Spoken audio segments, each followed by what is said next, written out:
story development process.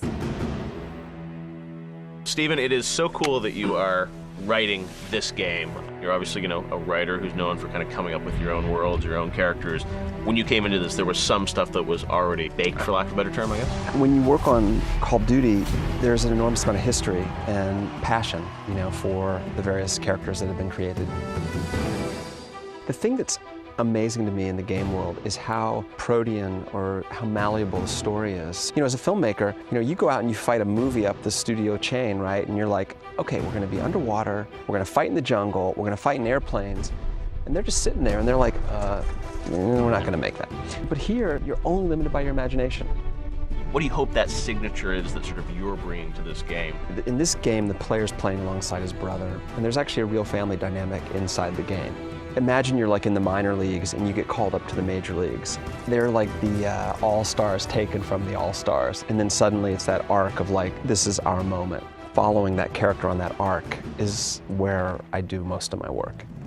You've seen that the dog has taken on a life of its own here, Call of Duty on Twitter. Tell us about this idea of the dog. I'm all about dogs, man. I love dogs.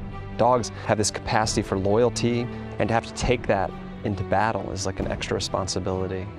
Definitely you want to have a dog with you every opportunity possible.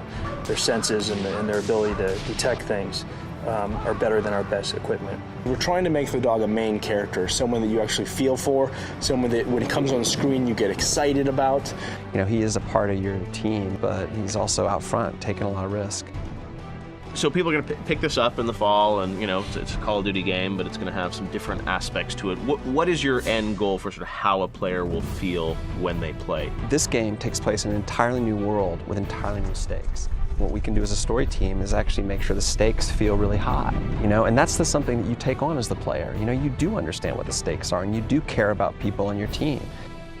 You're here collaborating with these guys. Yeah, that's actually the best part of it. Down one line of offices are people writing software.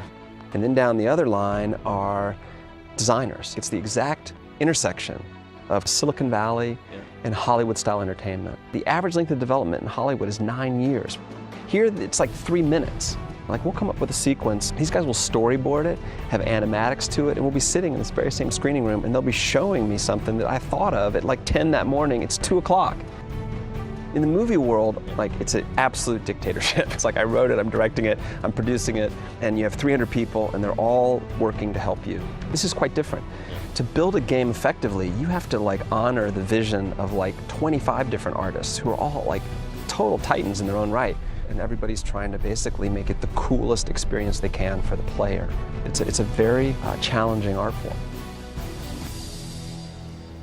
Jeff, that must have been a pretty cool experience getting to sit down